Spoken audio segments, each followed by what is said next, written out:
You are listening to In the Mind of Natalie Ardianto. 1.500 telepon komplain per bulan terselesaikan.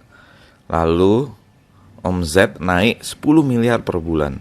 Ini semua hanya gara-gara dari form input first name dan last name saya ganti menjadi full name.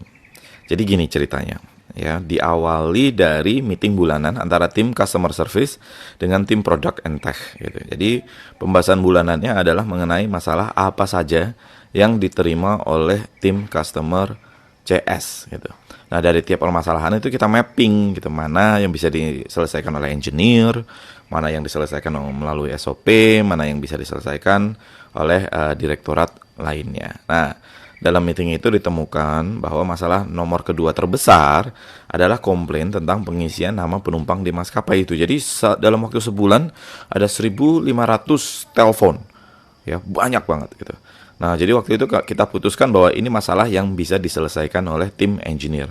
Ya, jadi dalam form input nama itu tuh struktur kita waktu itu mengikuti maskapai.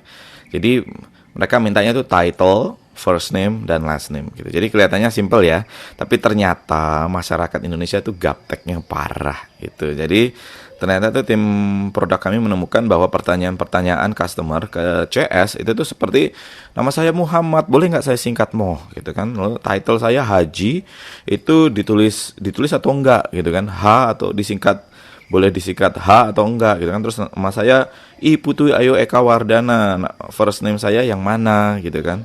Dan juga ada nama Budi gitu kan, satu kata aja. Nah, itu saya tulisnya di mana gitu. Jadi pertanyaan itu banyak banget ya kan variannya. Nah, lalu yang terjadi adalah tim produk memutuskan untuk mengganti first name dan last name menjadi full name. Nah, dengan cara ini hilang sudah ya confusion tentang peletakan nama depan dan nama belakang.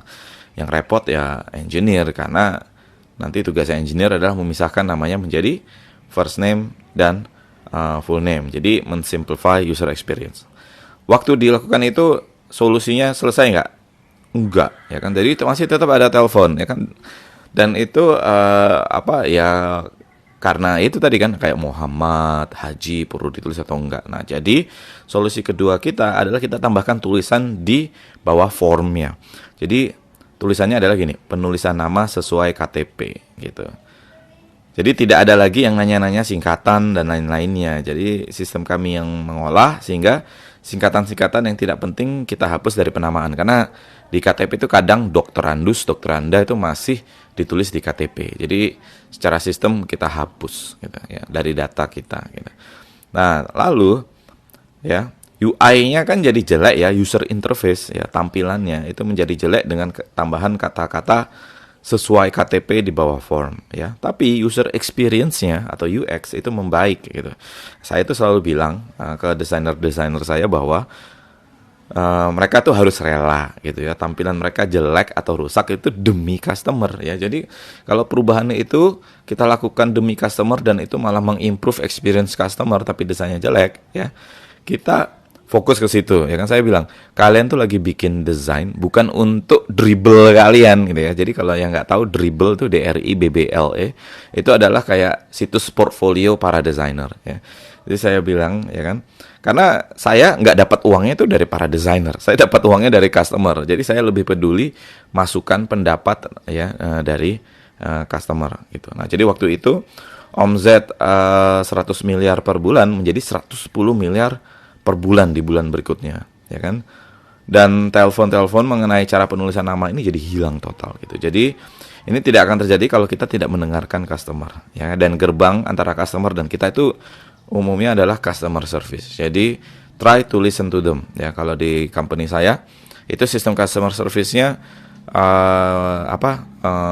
custom gitu. Jadi kita kembangkan sendiri. Jadi tidak ada lagi benar-benar sesuai dengan kebutuhan kita, sehingga kita bisa mengetahui kebutuhan customer secara detail dan spesifik. Dan itu ya setiap customer service angkat telepon dan tutup, mereka harus disposisi dulu.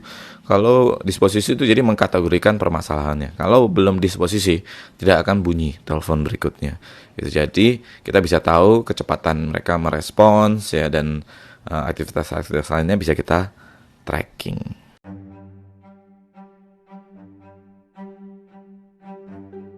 Thank you for listening.